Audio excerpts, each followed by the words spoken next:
What is up, and welcome back to Season 4 of the 4 Men Podcast. I'm so thankful to have my good friend Tim Timberlake join me. If you don't know who Tim is, he is a husband, a father, a pastor, and so many things. He's a former collegiate basketball player, and I'm so thankful that he is joining me today on the podcast. Tim, welcome, man.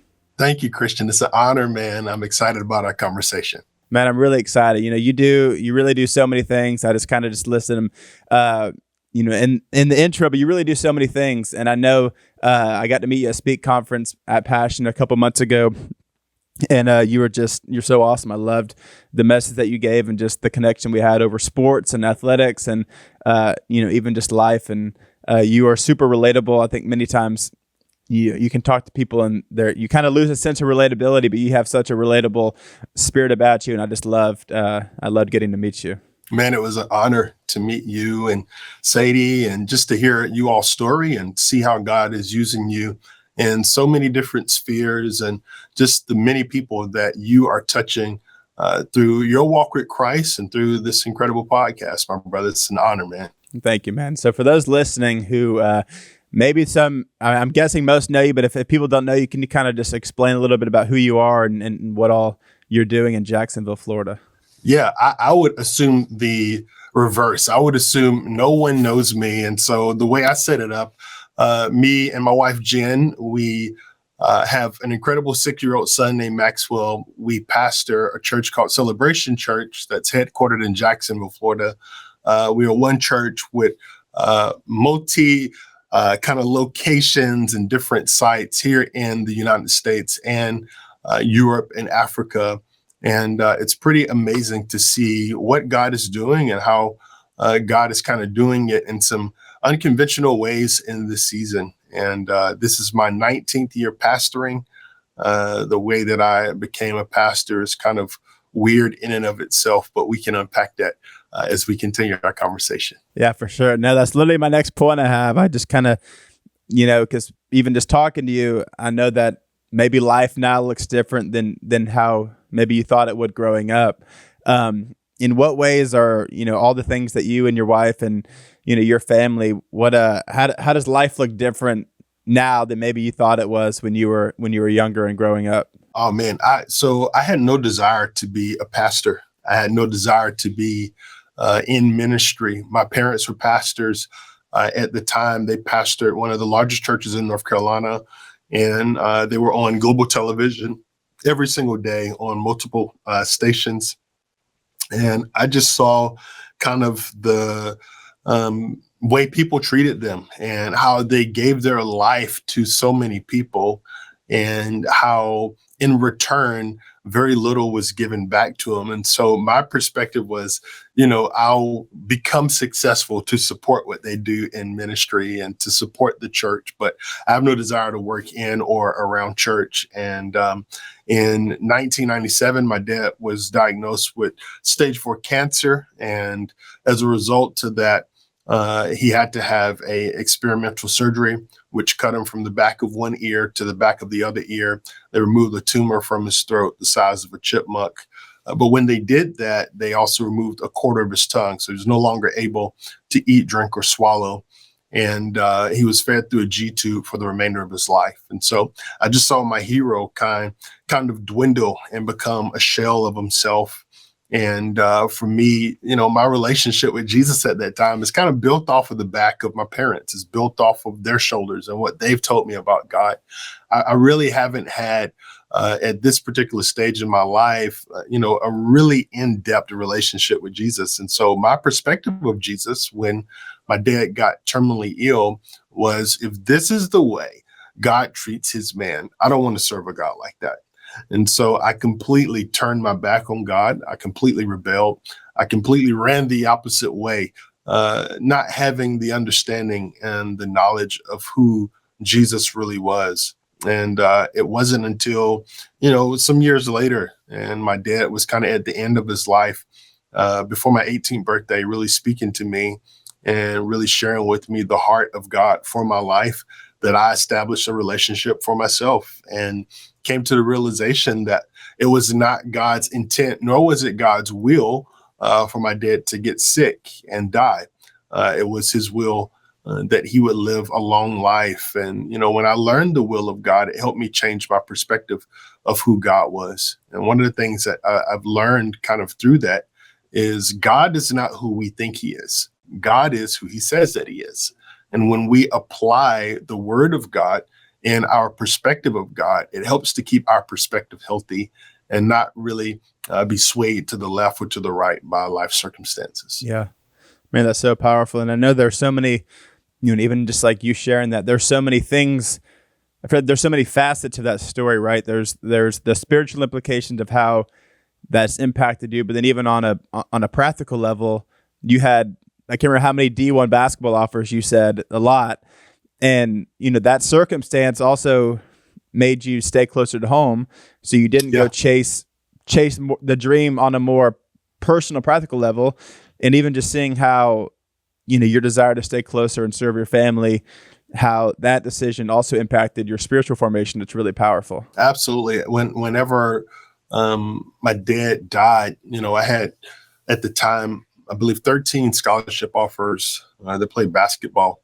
And, just decided to choose the school that was closest to home for me so I could drive back to see my mom on the weekends that I could. And, just seeing her resilience, seeing her strength played a huge part into why I am the way that I am till this day.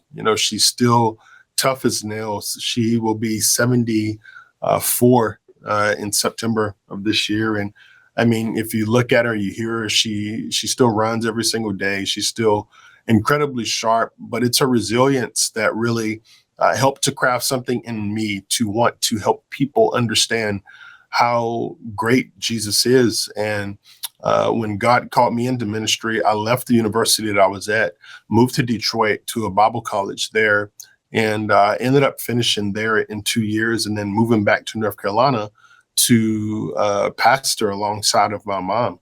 And so, it was in those formidable years that really shaped the call of God, the assignment of God, and the trajectory that God had planned for me and the path that I'm on now. That's awesome.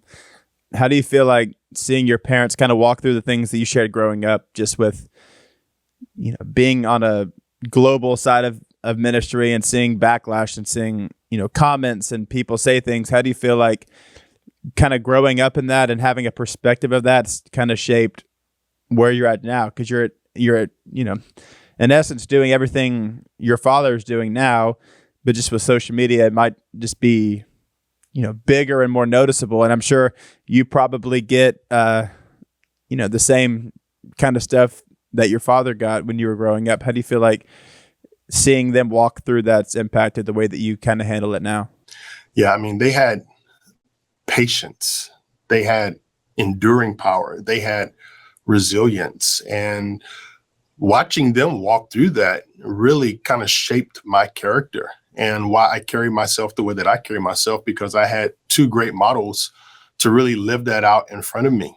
And if it had not been for their model, then I would not know what to do in times of hardship. And so I think it's so important for all of us that are listening to have models, whether they are close up or afar, that can help shape us and can help really lead us into becoming the people that God desires for us to be. And we find that through coaches, we find that through mentors, we find that through models that can really help us identify the God-given greatness on the inside of us. For me, my parents were that. My mom is still that. I have other strong mentors in my life that are that for me now, that help guide me and help give me direction whenever I need it, to keep me grounded in the truth of who Jesus desires for me to be.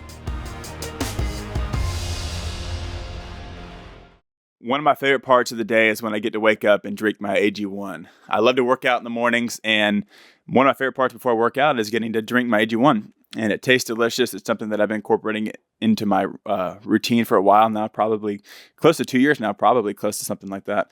And I feel like there's so many benefits of it. I feel like I wanted better gut health. I needed an increased energy in my life. And I've never been a fan of taking pills or vitamins.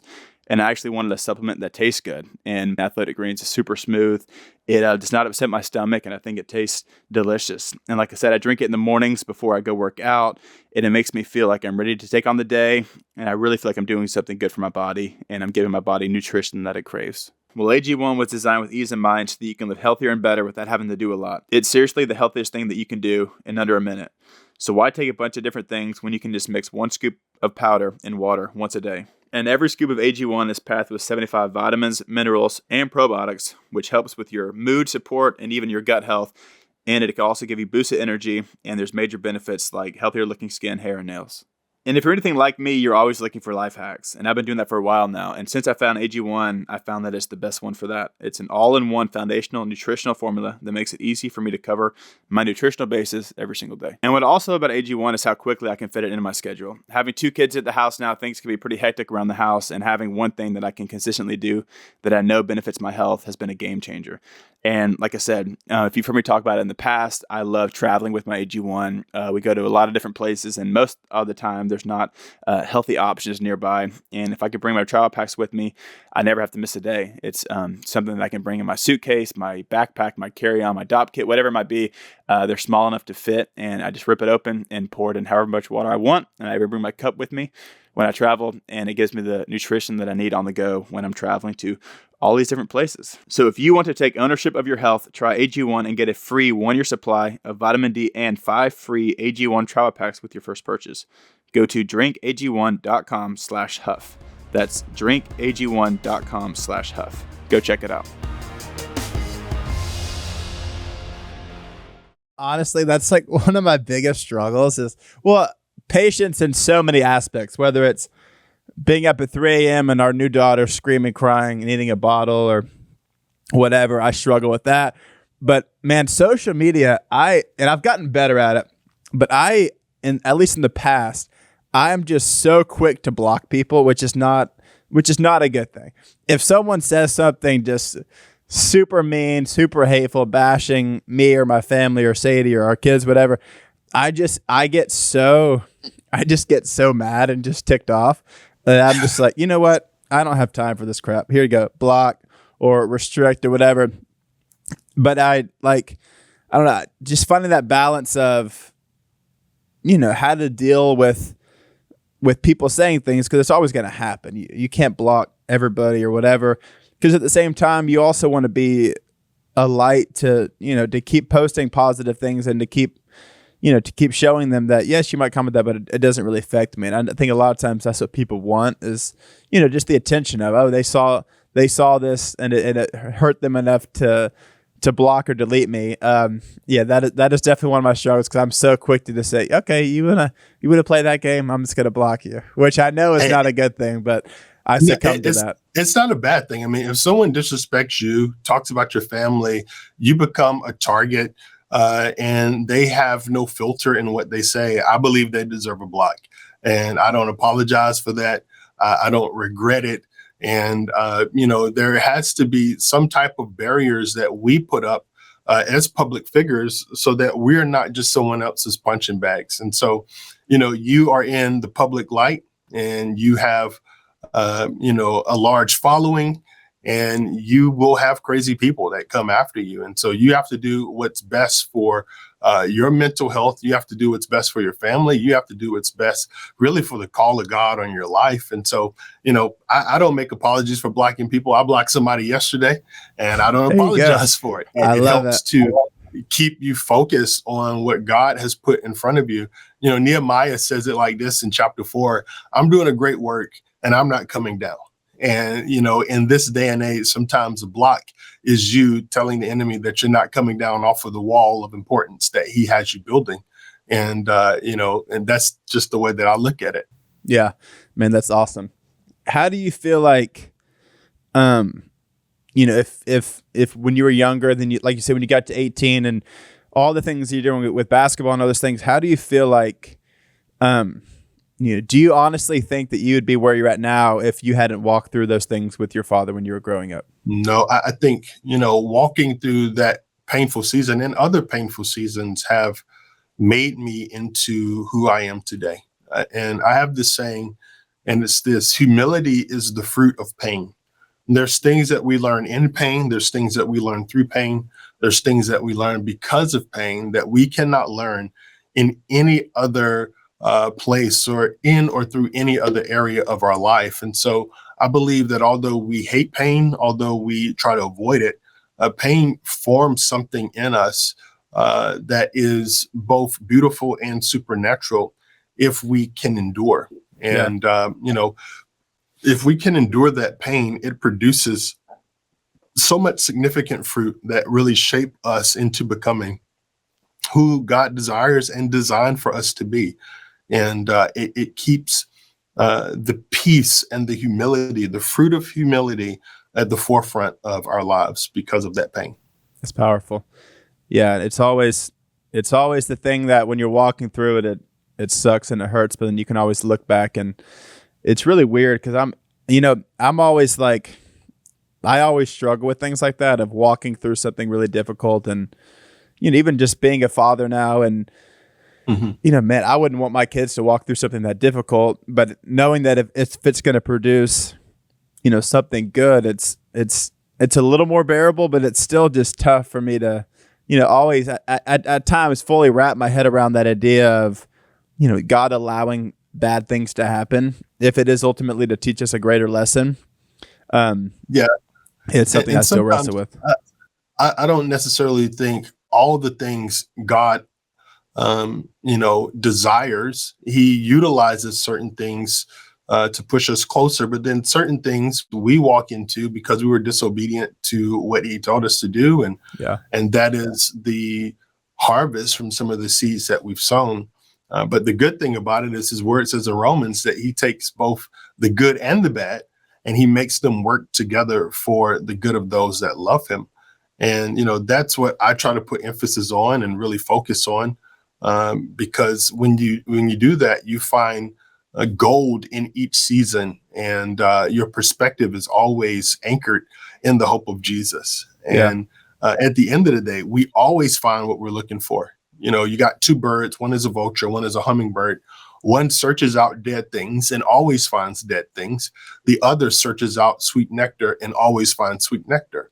And the point of that is we always find what we're looking for based upon our perspective. And so if our perspective is in the right place, then we find what it is that God desires for us to locate and find. And if it's not, then we always find what it is that is so we shouldn't find. That is so good. I love that. Well, I love how much you love, heritage, and I know how much you talk about your family history. And at Speak Conference, one of the first things that you said was kind of reminding yourself of every time you preach, every time you speak, you have this symbol that always reminds you of where you came from. And I'm forgetting exactly what it is, but can you kind of share a little bit about what's symbolic of that, and how you kind of feel like that maybe even just anchors you in your identity of where God's placed you, and especially just in this time in history? Yeah. So at the top of all of my notes, I have a tobacco leaf, and it's super, important to me. It keeps me anchored. It reminds me of where I come from. The reason it's a tobacco leaf for me is because the property that our church sits on in North Carolina is the same property that my grandfather and my great-grandfather worked as sharecroppers and as slaves. And so for me, it's a constant reminder that I am the hope and dream of my ancestors. They could never dream of doing what I do. And so I always do it with the integrity of the hard work that they put in to pave a road for me to do it at this level, to this degree. And so that's just a reminder for me that keeps me grounded, that lets me know, hey, man, there's more people whose shoulders you stand on than just the platform you stand on. And after me, there will be people that stand on my shoulders. And so just do it with godly integrity, with godly character, and make sure that I do it with godly excellence. And that little bitty picture reminds me of that every single message I preach. Man, that's so powerful. Oh, I love that. I knew it was a leaf, but I was like, if I just said it's like a leaf, but I wanted to have you fully explain it. Well, I've been thinking about this idea lately of, you know, you're a pastor to multi-generational people, right? If you lead a big church, there's kids, there's high school students, college students, married people, single people, older people, whatever, elderly people. But going through college, you know, I just kind of want to hear you speak to this a little bit, because everyone, that's mainly our target audience that I'm kind of speaking to. But people, when you go to college, and I heard this all throughout high school, even when early on in college, this idea of living your best life, right? When you go to college, you get 4 years to live it up, live your best life. And I think it's so hard for us to associate the two things with following Jesus and also living your best life. There's a disconnect there. Like, how can I live my best life in college, but also be a follower of Jesus and believe what he says and actually live it out? How do you feel like as Christians, I don't want to say we market it as that, but how do you feel like we really show people how and make it appealing to where, you know, if you truly do want to live your best life, it actually is following Jesus. It's not partying, and it's not, you know, all these things that the world wants to say, because when the world tells you it's the best 4 years of your life and to live it up, it's ultimately, it's all unfulfilling satisfaction, right? It's not, it's all temporal. It's not sustaining. I don't know. I just wanted to see what your thoughts were on that, and if you could speak into that.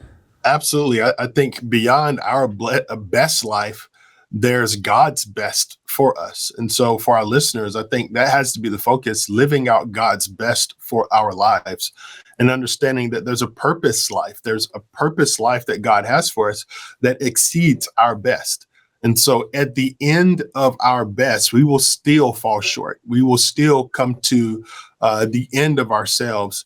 And it's when our natural ends that God super kicks in. That's where we get the word supernatural. And so I think for our listeners, understanding that what God has placed in you is for you, but what God has placed on you is for others. And just constantly have this awareness that God is pulling out of you, extracting out of you this God-given greatness that can't be manipulated, changed. It can't be thrown to the side. It has to be brought to the surface. And the way that it's brought to the surface is by you identifying who it is that God is making you into being and spending time with God. That's how we learn who we are, is when we spend time with God, we find out who God is. But on the flip side of that, we also find out who we are. And when we have a great foundation in our identity, that's when we live our best life. That's when we live out the purpose that God has given us and the purpose that God has kind of carved out for us. And that's what, you know, has helped me so much whenever I view myself from the lens of God and whenever I say the things about me that God says. Because typically speaking, when we're in pursuit of living out our best life, we listen to one of four voices. The first voice we typically listen to is the voice of others, which is wrong. The second voice we listen to is our voice, which can lead us based upon how we feel, which is also wrong. Yeah. The third voice we listen to is the voice of the enemy, which is also wrong. But the fourth voice, the voice of God, is the one that we should lean into whenever we are in pursuit of our best life. And when we repeat what God says, we are never wrong. When we do what God instructs us to do, we'll always be led in the right direction. And so I just want to encourage our listeners with that. There's a level above our best life, and it's God's best life for us. And that's the pursuit that we should be in search of and after in this life. That's so good. Because I think sometimes we just lose sight of, you know, even like a formidable years of college. I think it's so easy to just get sucked into the now and to lose sight of what potential repercussions could be in the future. You know, when I first got to college, I was crazy. I was wanting to be in church, but I was also wanting to party and to have fun. And even just so many of those decisions, it was this moment of, you know, when me and Sadie first started dating, I was not well known or whatever. And obviously Sadie's super well known. And a lot of people from the outside were like, oh my gosh, that's so cool. Which it was. I'm not saying it's not, but it's like if I were to keep pursuing the same things I was pursuing when I first got to college, I would have never ultimately ended up where I'm at now. So I think sometimes we can disassociate, you know, this from that. And I'm trying to be like, look, if you want a healthy marriage, if you want to find a spouse, if you want to, raise up kids, if I would have kept pursuing the things I was pursuing, that the world's like, this is the best thing ever, I wouldn't be where I'm at today. And I think that Right. it can just be so hard for us to kind of coincide the two of like, how do I follow Jesus and live my best life, but not the way that the world tells us to, Mhm. It's when you live beyond yourself and you give yourself to a purpose that's greater than you, it gives your life so much more meaning. And you find value in pouring your life into the life of other people. And that to me is what life is all about. When we live beyond us, we find so much joy and value in watching God fulfill our purpose through helping other people discover theirs. Yeah. And watching you and your wife and seeing how God is using you all, it's amazing. And to know a little bit about your story and to see the impact that you're having on generations. I don't know if you all will know on this side of heaven how impactful it is, but man, what a joy it is to watch in my lifetime and really see just the ripple effect of your yes and your obedience to God. No, man, I love that so much. And I think that's so good. Something else I love about you is how much you love sports. I think, sports, athletics, fitness, it's something that I'm super passionate about. And I know how much you love it too. You are also the chaplain for the Jaguars, and it's just super cool. And I'm a little jealous about that.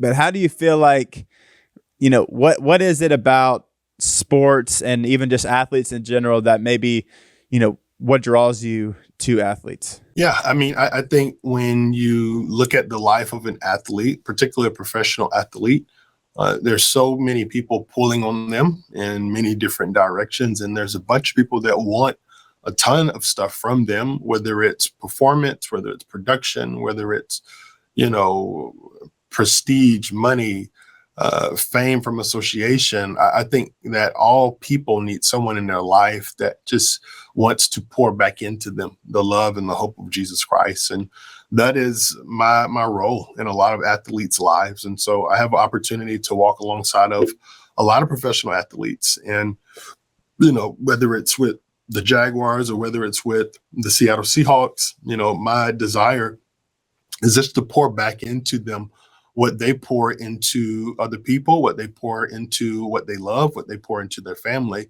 and really be a voice of reason that keeps them grounded and keeps their faith anchored in Jesus. And so what we work on is a lot of character development, is a lot of performance development, a lot of spiritual development.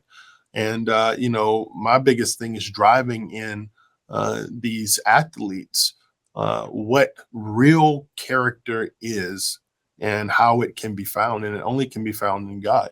And so, the stadium roars for a moment, but the voice of God echoes for eternity. And so what we put our focus to really determines the things that we get out of it. And, that's where I try to point their attention. And at some point, they'll put the helmet down. At some point, the basketball stops dribbling. At some point, they can't do what they do at the level that they do it anymore. But life continues to go on. And so we focus more on life than we do what they do. Yes, because it really is, it's the same message, but it's a different way to minister to people, right? Yeah. With a professional athlete, you might not be able to minister to them the same way that you would preach in a church. There's just different innuendos and there's different language and there's different ways to go about it. And it's really cool just seeing how you kind of hone in on that aspect of just life and just relating to people in that sense, because we can all relate on difficult things, on wins and losses and successes and things that we've walked through that are difficult. And just hearing you kind of how do you just approach it from a life perspective is really cool. Yeah, man. It's, and getting them to the place where they understand that they are not what they do. And their identity may be known by other people for what they do, but they have a greater identity than what's under pads and what's behind a jersey. And so getting them to focus on their God-given identity, and they are sons and daughters of the Most High God. And putting their focus and their priority on what matters most really, lays the foundation for them to springboard from, and really gives this season of life purpose. They play for something greater. They have a greater call on their life than just what's between the out of bounds lines. And so helping them to focus on that is really important, just as our listeners are tuning in right now. Whatever you do, whatever season of life you're in, whether you're a student or whether you are working a job, you have to know you're not what you do. That's why you're not called a human doing, you're called a human being. God called you to be, and the first thing that he called us to do is receive his love. And so understanding that our identity is shaped through the love of Jesus Christ is so formative and transformational. But we have to remind ourselves of that every single day. Yeah, that's so true. Well, something that's really interesting about you, and you share this at Speak Conference, is just how much of a student you are. And throughout the week, how things that just happen to you in life are kind of what shapes and kind of cultivates the messages that you preach on Sunday. And you kind of shared the example of being at the Mario movie with your family, and how that movie kind of spoke to you and kind of what revelation you received from it. How do you feel like, where does that come from, that nature of always just being aware of your surroundings and just being a student of everywhere you go? Because Sadie, growing up, it was kind of similar. Like every movie, every show, every place we go, there's always some deeper messaging in it than maybe the surface level that most people can kind of come out of it with. So for you, where does that kind of just love to study and pick up on things that just happen to you in life come from? Yeah, I've always been a visual learner. So for me, there's always something that I can pick up by just looking at it.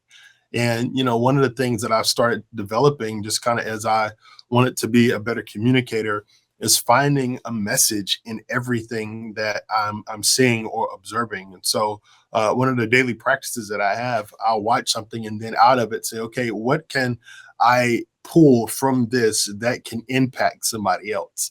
And when you get into a routine of that, everything becomes a message. Everything speaks to you. Everything has the opportunity to reflect God's glory and his grace. And so even as a little kid, just watching different cartoons and things like that, and finding messages in those that would be impactful, not just to me, but to the people around me. And then fast forward, some 20, 30 years, looking at different things, whether it's sports, whether it's movies, whether it's a TV show, and listening to the phrases that they use. All the writers in movies and in TV shows are very intentional.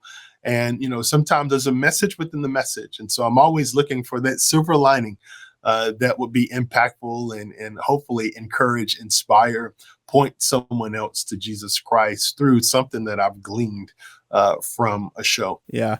Well, what was the message of Mario that you got from it? 'Cause I think I'm watching it 3 times a day now with Honey, because that's her. She always wants to watch Super Mario Bros. And she loves Bowser.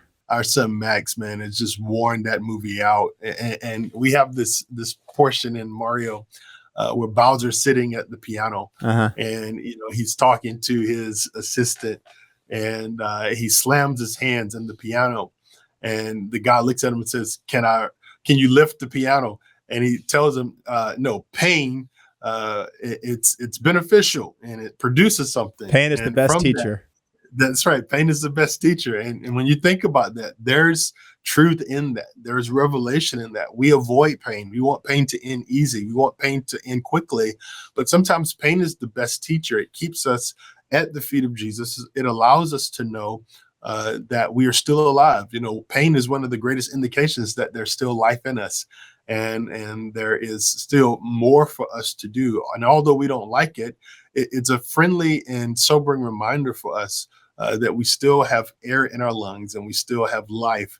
And so we have the capacity to feel things.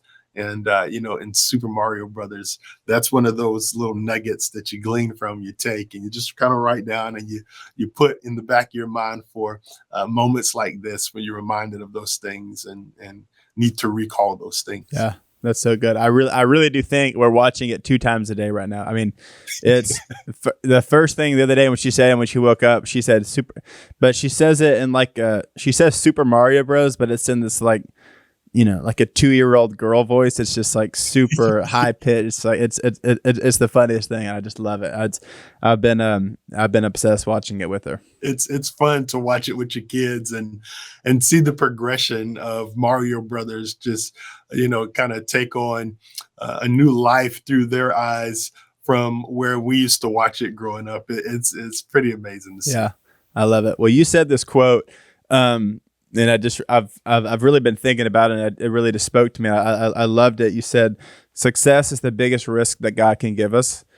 And I think it's so true. I think in so many areas, whether it's personally or spiritually or practically or whatever that might be, can you kind of just on an ending note here, just kind of elaborate on that and how because you can be successful, but also it's really just what you do with it. There's so many facets of what's success to you, what's success to others. But how do you feel like maybe as a generation that's just obsessed with, more in instant gratification, how do you feel like success can ultimately be detrimental to our lives? Yeah, I think we're not built for glory. We're built for victory. And whenever we try to receive glory, it ends up building pride in us. And a lot of times when we are successful, we get prideful. And so what I've learned is anything that I receive that I don't turn back into praise will eventually turn into pride. And when you really think about it, success is one of the greatest risks that God could ever take on us, because it puts us in a position where we have to choose whether we give glory back to God or whether we receive that glory for ourselves. And if we receive the glory for ourselves, then the light that shines on us shines a lot brighter than the light that's supposed to shine through us. And so one of the things that, I try to do is just reflect everything back to God, reflect all of the glory back to God, and understand that every bit of what men call success that God allows me to steward, he will get the glory because of it. And, it keeps pride out of the way. It keeps ego out of the way. It keeps me humble. And the Spirit of God always flows to the humble place. It flows to the lowest place, just like water on the top of the mountain flows to the lowest place. The Spirit of God flows to the lowest place. And so that's where I want to be. And, that's where I encourage our listeners to be, at the lowest place, operating in humility and stewarding success, but not trying to own it. And when we steward it, God entrusts us with a lot more. Scripture teaches us, he or she that is faithful over a few things, God makes rulers over many.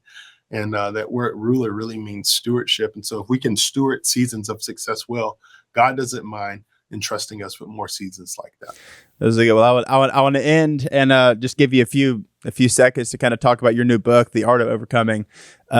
Share a little bit about the heartbeat behind it and really what you hope people kind of glean from learning from and reading it. Yeah, so The Art of Overcoming, it sounds a lot more glamorous than what it is. Sometimes overcoming is just waking up, putting our feet down on the ground the next day and saying, okay, we overcame yesterday. Yesterday was tough, but we got through it. Today is another day ready to be, lived out and experienced in all of its greatest form. And so for me, my prayer is that those that read the book understand that some things will come to an end, but it's not the end. And some things have an ending, but it is not final. And we can allow things to rest in peace without losing our peace. And so understanding that although one door closes, if we look and we continue to walk to that closed door, we miss an open door that God may have swung open for us. And so that's what this book really does. It's a journal of my thoughts, some of the things that I've overcome, and some applicable points that will help those that read it overcome as well. That's awesome, man. We all have things we got to overcome, right? Some are bigger than others, some are small, but we, throughout life, we all have things that we've wrestled with and struggled with, and there can be victory in it. And I just love how, your book points to that, because there is something about overcoming things maybe that you didn't think that you could. And when you see how God's brought you through it, it's just all the more powerful. Absolutely, man. I think the same for you and Sadie are constant reminders to the world that no matter what you face, you can take it head on with the help of Jesus Christ and do so with a smile. When I see you all, no matter what the challenge may be, it's challenging, but you keep a smile on your face, and your smile is contagious to everyone that sees it. And so I'm just so encouraged by your life. I'm so encouraged by what God is doing in and through you, and kind of the honor and the privilege, man, to be on this podcast. Well, thank you, man. I was stoked you were able to join me, and I'm excited that you're my first guest for the season. So really, thank you a lot. I love this. This is going to be really great. Thank you, man. I appreciate you, Christian. Grateful for you.